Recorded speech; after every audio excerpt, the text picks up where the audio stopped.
Publikuar pamjet e momentit tragjik ku shtetasi Gazmend Buçpapaj qëlloi me thik 31 vjeçarin Egli Pashollari, plagët për cilin rezultuan të ishin fatale. Sikurse shihet edhe në pamje, Pashollari sapo zbret nga automjeti i tij BMW seria 7 me ngjyrë të bardhë, sulmohet nga Buçpapaj së bashku me partnerin e tij dhe një person tjetër. Ata e godasin të riun, ku Gazmend Buçpapa e qëllon me thik pas shpine.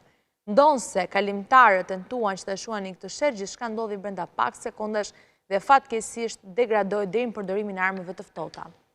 Ngjarja e rëndë u regjistrua pas ditën e 20 shkurtit rreth orës 15:40 minuta. I riu Egli Pashollari, pasi u qëllua me thik pas shpine, fatkeqësisht ndroi jetë rrugës për në spital. Lidhur me këtë ngjarje, policia ka shpallur në kërkim shtetasin Gazmend Buçpapa, ndërkohë që policia ka dhënë dëshminë edhe bashkëshortja e këtij të fundit. Pra jemi duke ndjekur në këto momente pamjet e momentit tragjik ku shtetasi Gazmend Buçpapa i qëlloi me thik 31 vjeçarin Egli Pashollari, plagët për cilin rezultuan të ishin fatale. Sikurse duket edhe në këto pamje që po transmetojmë në këto momente, Pashollari sapo zbret nga automjeti i tij, sulmohet nga Buçpapaj së bashku me partneren e tij dhe një person tjetër.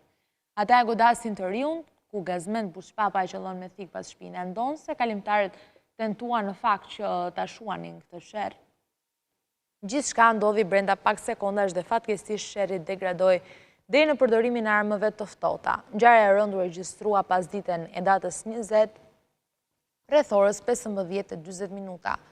I riu Egli Pashollari, pasi u qëllua me thik pas shpine, fatkeqësisht ndroi jetë rrugës për në spital. Lidhur me këtë ngjarje, policia ka shpallur në kërkim shtetasin Gazmend Buçpapa, ndërkohë që të shtëpi për sa i përket kësaj ngjarje të rëndë ka dhënë në polici bashkëshortja e këtij të fundit.